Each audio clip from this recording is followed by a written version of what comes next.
like there was this myth of managing our time. We have to manage our time better, manage our time. And I believe if you manage your focus, if you manage your distractions, you wouldn't barely have to worry about managing your time. Like the time management will come if we can get control of our focus.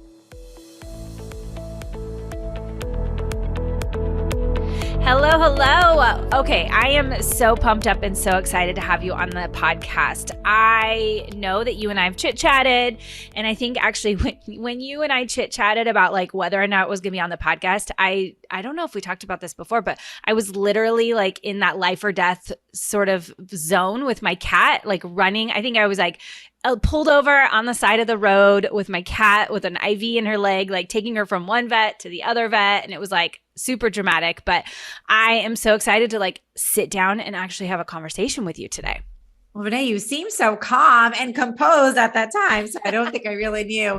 Actually, I started now, I'm like, I feel like you mentioned it, but definitely not to the extent of like what was actually going on. So, Yes.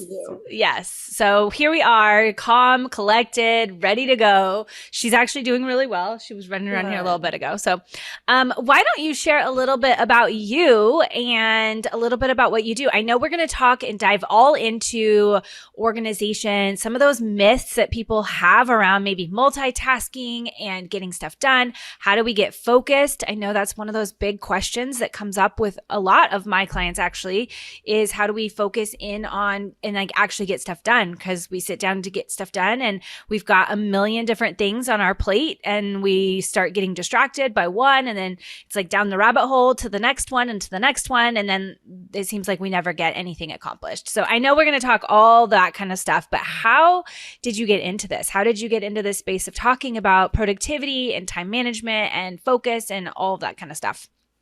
Well, it all started about literally 15 years ago, because I was in New York and working in a marketing company, and New York hours, right? New York City, like, so hours were crazy. And I had a 2-year-old son. And long story short, my husband got a job opportunity in Nashville. At that time, it was not the cool city it is right now. So I was not going to leave until he said the magic words, "You won't have to work." I'm like, sign me up, brother, I'm there. Lo and behold, of course, I get here. I have my second son, and I'm like, not really cut out for this. I really would love to be working again, but I didn't want to go back to corporate. So I went down this entrepreneurial path, really having no business doing that, but I did. And at the time when I was trying to figure out, what do I love to do? What am I great at? It was organizing. And so I embarked on a career as a professional home organizer. Actually, I started as a video organizer, then home organizer. Quickly realized I didn't love actually being in people's homes and doing the pantries and garages, but I loved teaching. I loved the coaching and helping them streamline. So moved my business online, and that Life is Organized was born about 10 years ago, and was teaching for several years. But to be totally transparent, even though I'm really organized, and that came to me very naturally, like everything in my home, I was not organized in my business. Like I couldn't prioritize well. I had the giant list. I was really overwhelmed. I was bringing up the kids, like not goal focused, like not hitting, it was just a mess. I was very overwhelmed. And during this time, I also was realizing that a lot of my clients were sort of struggling with the same thing. They're like, I get this whole home organization thing, but I don't even have time to do it. Like I don't have time. So I sort of just went on this personal development path just for me personally. And because I was hearing this, I'm like, I want to learn all about focus and goal setting and prioritizing and time management. And so I started learning and taking classes and absorbing and doing all the things, and started teaching that to clients and started speaking about it more. And then eventually I just evolved about 18 months later into the productivity world and the time management world, which has now been this perfect marriage, because I get to talk about this with all, women, small business owners. How do you really manage and grow and scale your business? But how do you also manage everything at home? Because it's all integrated. As you and I both know, it's like not compartmentalized. It's totally one thing. So it's been really fun. Oh yeah. And there's a couple of things that you brought up that I'd love to talk about. So one would be, yes, I know so many women that are working from home, and they sit there and they're like trying to do business, prioritize business, but then also prioritize home and get home stuff done. And I was talking to a client recently, and she was like, my house is a hot mess right now. Like it is a hot mess, but I don't know how to I don't know how to get the house done and still have time for my goals and all these types of things. But yet at the same time, like I think that a lot of women in business, particularly if you're working at home, are underestimating how the house is actually impacting your business. Like Definitely. For me, I cannot focus. I'm not as productive. I'm not getting stuff done if my living room space or my desk space is a hot mess. Like, so can you just share, I know this was not what we were going to talk about, but a little bit in some of those benefits or some of those impacts that you've seen in like how you manage your house and how that's actually impacting your business? Absolutely. I think everything that can hit a sense, like our five senses, is going to impact how we feel, how we show up, how we deliver every day. So when you can visually see things and auditory, we can hear things, right? We can touch them when they're around. It's going to impact the way that you're thinking and how, like you said, how productive you are. So yeah, if you can't, like, if it's a struggle for you to get, let's say the kids out because they need lunch and breakfast and the dishes are all there. And then it's a struggle to figure out where did I put that paper or that bill or, I have a meeting. I got to run and get, where's my matching earrings to my matching shoes to my purse. If all of that feels like complex, complicated struggle, it's already like a series of sort of, I hate to say failures, but sort of like losses in the morning, right? Yeah. Whereas if we can start our day with a series of successes, like we call it micro successes every day, if you're like, I wanted that. Oh, I got the kids out and the coffee's made and my house is clean. And, you just start on such a more positive note. Your like energy is better, your confidence goes up. And all of that was just a virtue of, what was going on physically in your home or like the systems you have or lack. And so, and then of course that goes throughout the day, same thing on your desk or in your office or even in your car, it's just like how you feel is just how you're going to show up. So yeah. Well, and then the other thing I was going to highlight is that one of my mentors, he actually moved into a new house. And so he was redesigning his office and whatnot. And so he ran this challenge in our group and on our like program. He was just like, hey, let's do this little fun little giveaway, show a before and after picture of redesigning your office space. And I was actually like in my world, I think, okay, I feel like these are tools that everybody's using and realizing like seeing pictures before and after pictures of how disorganized so many entrepreneurs' offices are and how much I feel like they don't realize that how much is impacting their business and how much is impacting that ability to focus and to be able to get stuff done and all of that. So I know that was a conversation we were going to have today in terms of, that focus piece. And so many times we sit down and I pull in all of the cycle piece, right? And like how your hormones and how your body is impacting your ability to focus. But what happens like when you sit down, right? You sit down, you're trying to get stuff done and that focus and that attention is just not there. And like you and I talked about, like I have my cycle perspective on it, but I would love to hear your perspective on how we actually rein in that focus and really get stuff done when we have that, maybe that time block scheduled in, right? Like we've got kids at school, we have short periods of time when we actually can sit down and get work done, but we sit down and that focus is hard. I'm so happy you're asking about that because I feel like there was this myth of managing our time. We have to manage our time better, manage our time. And I believe if you managed your focus, if you managed your distractions, you wouldn't barely have to worry about managing your time. Like the time management will come if we can get control of our focus because we're so bombarded at this moment. We are, technology is ubiquitous. We are connected 24/7. It's just, it's in everywhere you look there, we're somehow connected. So yeah, I'm glad we're focusing on this because I think if we nail this, the other things just come so much more easily. So I think there's two parts of focus. There's actually like the kind of mental capacity that you're in and where you are, like your intention. And then there's the physical disruptions and they're both so equally important. I think the one that we feel in some ways we feel like it's all out of our control, but the one that it's a lot easier to control is actually the physical things where I think we think it's opposite, right? People are like, oh my gosh, but I'm in demand all the time. My email's blowing up and my texts are blowing up. Well, there's so much more to that is in our control than we give ourselves credit for, that we think. So I'll start there because I almost feel like those are really tactical things we can put into use. That sound good? Okay. Yeah. So really basic. So the number one lesson here, the reason why we disempower ourselves all day, the reason why like other people's demands and requests in time takes over our own priorities is that we are we rely on willpower.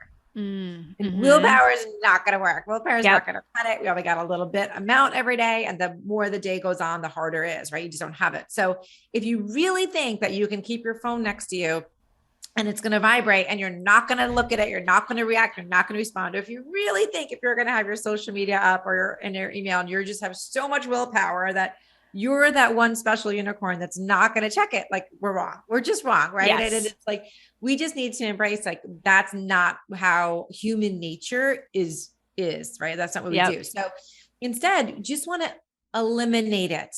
Like, stop the game, stop pretending it's going to happen, like you're going to be able to just avoid it or just use willpower.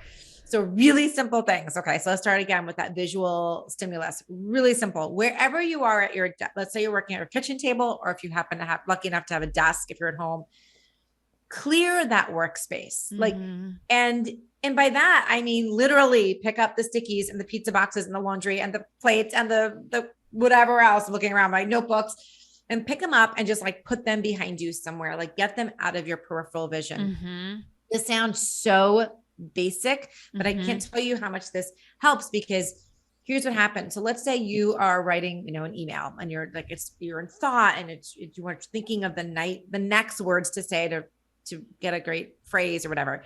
You're looking down, you're typing. And as a neurological response, when you are thinking, your eyes shift. So your eyes look up, right? And I think about this, this happens all the time. We're typing, we're thinking, look up.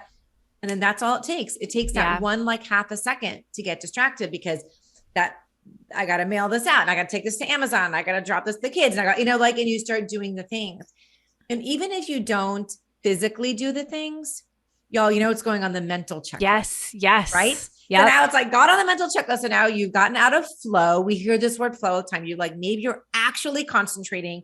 You've gotten out of it. And there's a good chance you'll either react to it, which could be now you're distracted for an hour, or even if you haven't, you just like are thinking about it. So it's so important. Clear your space. Just keep like a pad of paper and a pen next to you.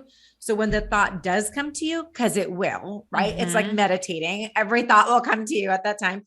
You have somewhere to capture and write it down, so you don't have to take action right at that minute. Yeah.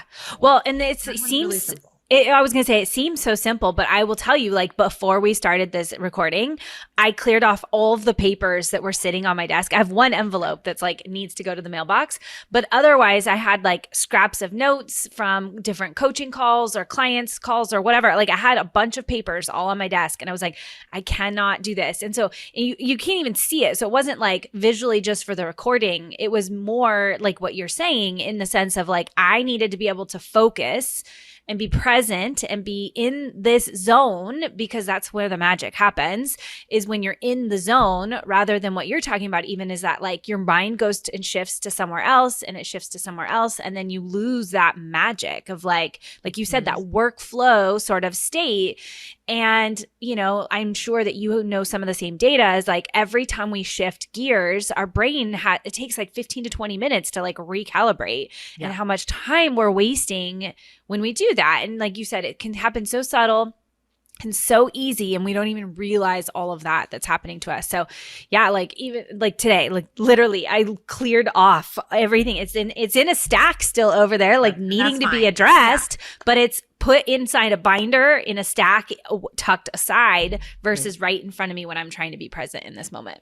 Yeah. So it's just a visual, like, why, again, don't rely on willpower, not going to work visually. You see it. So that's one thing. Another thing, again, this is just simple, like tactical ways to focus, is if on your laptop, so probably someone might be listening to this while they're working or doing whatever, but if you're on your laptop, you have like 37 tabs open all the time, which, hello, I know, we all do it. This can be even more distracting than all the stuff on your desk. And I'll tell you why. So we'll take you through this again. So let's say you're doing your work, you are writing that important email, you are thinking of the next thought, neurological response. You look up and then you see the tabs, right? And then you're like, oh my gosh, I got to mail this and I got to look at that response. I got to analyze this and do the social media, blah, blah. And here's what's even worse about an open tab than what's on your desk. An open tab, or every open tab, is just a constant reminder of everything you haven't gotten done. And that's terrible because a whole day you are sitting with this like pressure cooker on you of everything I haven't gotten done. So psychologically, like you are stressing yourself out more. It's like conscious and subconscious. So again, don't rely on willpower because you're going to click, you're going to see the email. Does someone like my picture? Close the tabs. Yeah. Close the tabs. This is 100% in your control. And you leave the tabs open for the one thing you're working on. If you're working on an email and you need some backup finance thing, you leave that open and everything else closed. So that then after that, you can open your email tab, work on your email, close a tab, then open your social media tab, close a tab, right? Yeah. It's the simplest, in some ways it's the simplest thing to do, but I know it's so hard to do. But if you want to stay on track, if you want to stay focused, I guarantee that simple little tweak will it's like 100-fold how much more. Yeah. Okay. So I want to go here a little bit because what I have found is when I do have tabs open and I'm working on something and I'm in a really good flow state, it's like when I get to a block, then I jump ship and I'm like, oh, this is too hard right now. Yeah. I'm going to go over here. And then that becomes like another distraction. And then it just keeps perpetuating there. And so sometimes I find like, then I go back and I'm like, gosh, I have 50 million things half done. Because you hit that roadblock, right? Like you hit that, like it's whatever, like the thought isn't coming or you're trying to write a title and the title just doesn't seem like it's happening. And so rather than processing through or finding some way to continue with that task, it's like the easiest route is to jump ship and go to something different. So do you have any strategies particularly for that? Because I feel like that for me is oftentimes the biggest catalyst for why I jump and go to something else or open up a new tab. Yes. So, well, I'm going to stick with the one that I said, close the tab first of all. Yeah. Right. And you just go to that. And try to do something physical to get through that. So often we hear this thing or there's something about just changing your state. Like if you change your state, you're more likely for that idea to come to you or that right title or that next thought. If you can literally change your state. And it could be as simple as stand up, walk down the steps, get a glass of water, come back. Like, I'm not going to say it's going to happen every time, but sometimes you just get out it because you're kind of just sitting in that, swirling thought, trying to get to it and you're trying to force it. Do something a little bit different that's more physical versus clicking onto another thing and because all you're doing then is just, you're digitally you're multitasking, you're getting into another, like you're not changing your state because you're just in a more confused, kind of overwhelmed state, but like physically getting up. And I think that's very undervalued. The idea of standing up and walking around is very undervalued. So again, easy to say, hard to do, but if you can have that awareness, it is fantastic. And that's that's one of the things I always tell my clients is like asking yourself, like, what does my body need right now? Because so often it is like you said, like that state, like your body is needing something and you're forcing yourself to just push through or try to get through when it really just needs a break or it needs that cleansing thought process, like, or whatever it might be. So stepping into that. So now I know you talked a little bit about multitasking and I'd love for you to dive into that because I know that as, ambitious women and oftentimes moms, we feel like we're multitasking a lot. And sometimes I've had a lot of women say that there is no option, like multitasking is the only option. Is it always bad? Or is there times when we can be multitasking? Like I know you and I probably have our own opinions on this. So I would love to hear what your opinion on multitasking and is it ever beneficial? Is there a time when you know that you've crossed over and it's no longer beneficial? All that kind of stuff. First of all, I want to get really clear what multitasking is and what it's not. So multitasking is not like I am responding to a text in my left hand and typing with my right hand on my laptop. Like that's not, you can do that. Most people aren't doing that. So I bring that up because sometimes I think people do not even consider themselves multitasking because they're like, I'm not doing two things at the exact same time. That's not what it is. It's essentially like switching back and forth very frequently. So it could be every 2 minutes, every 5 minutes, every few minutes. Could be every few seconds as well, right? If you are typing, then you respond to a text, then you get back to typing, then you respond to the text, right? So that's considered multitasking. So just get really clear. And to answer your question, yes, there are times when that is totally legit and works fine and it's totally fine. And those are typically when they are kind of what I call low brain powered activities. So can you fold the laundry and talk to your mom? Sure. Can you watch a TV show and, I don't know, like just like scroll on Instagram? Sure. Like they're not like you're putting a lot of energy. They take a lot of attention. Things aren't going to get all screwed up if you, do one or the other. Yeah. However, if you are typing that email and then responding to that work text, that's not a great use of your time or your energy. So one of the best analogies I could say is that your brain is kind of like your cell phone battery, because we're all so familiar with our cell phone. So when you plug in your cell phone at night and you wake up, it's fully green, right? The energy bar. And then the more you use it over the day, you're like on Amazon and Waze and texts and apps and all this stuff. The more you're using it, going back and forth between all these apps, the power goes red. And maybe like 3:00, you got to plug it back in and charge it again. And so your brain is the exact same way. Like you wake up in the morning, you're hopefully fully charged. You've had a good night's sleep. You had breakfast. And the more frequently that you go back and forth with your apps, right? Like your brain, things like text to phone to website to call to the quicker that you are draining your own battery. You only have that much battery every day. So if you're feeling exhausted by 2:00, if you're feeling, 3:00, I sent out an email, but I forgot the attachment, or, oh my God, I've seen that mom 100 times in pickup. I don't remember her name, right? All of that is brain fog, which all comes from this lack of energy and this scatteredness. So we're like our own self, like worst enemies. We're creating this lack of clarity, this lack in relationships, lack of creativity in our businesses, and because we are just draining our brain power. So that's sort of like my lecture up front to be like, this is why this is so bad. This isn't, it's not like a myth. Like you're really doing this yourself. So instead, I want to unitask, kind of focus on a task undisrupted, fully intentional, very deliberately for a short period amount of time. And I think this is why we fail so badly, because when we think of multitasking, when moms or when business owners and women in business say, I can't do that. Like my job doesn't allow me to multitask, because we're thinking, well, I have to do this thing for an hour long or 4 hours long or half the day or all day. Like, can we do it for 20 minutes? Like just 20 minutes, just be sitting and like working on your invoice or your financing or one blog post or for 20 minutes. And that's it. And then turn that off, close it, put it away. Don't rely on willpower. Shift all your attention and energy to another task for 20 minutes.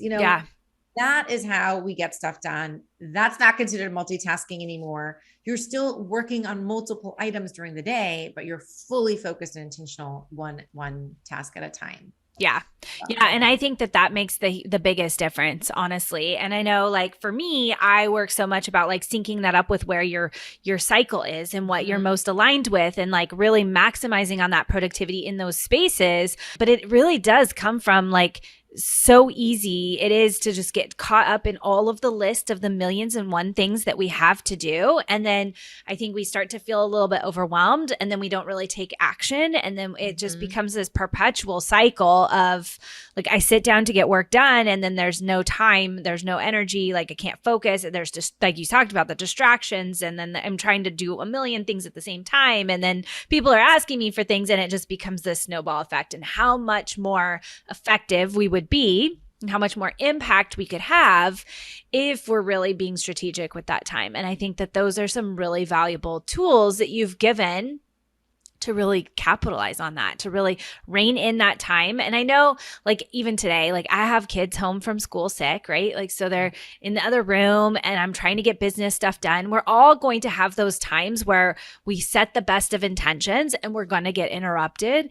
And I think that that's where I think many women say like, oh, I have to multitask. Like I'm doing life stuff and business stuff at the same time. But I am in the same agreement of you of like, can we chunk it down into just small 15-minute increments? Like my kids know when I'm on a call, like they can self-entertain for 45 minutes, right? Like, or they get their iPad for 45 minutes or something like, and so really thinking outside the box and getting into those places of possibility and how can we create these zones for us? Absolutely. And I like how you said 45 minutes or 20 minutes. It's using timers. I don't know why we think timers are for kids. Timers are just as important for adults, or if not more important than a kids, So yeah, put on that 20-minute timer, put it on for them. So everyone knows, everybody go do your own thing for 20 minutes and then we can come back and reconvene and then, do it again. And so there are ways, but it's really about communication, boundaries, actually people can't read your mind. No one knows when you're so busy. And by the way, we are all like ourselves. We interrupt people all the time and we don't realize it, right? We are guilty of this too. If they don't communicate the boundaries, we don't know either. So just remember it's a two-way street. And so if you want other people to respect it, we've got to communicate those boundaries.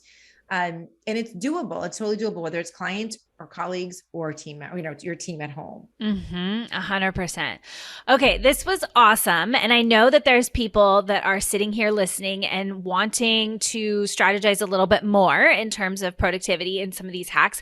Where can they follow you, get in touch with you, all of those types of things? I would love to connect. If you enjoyed this and just want to learn more, the best place for us to really get to know each other is on my website, which is lifeisorganized.com.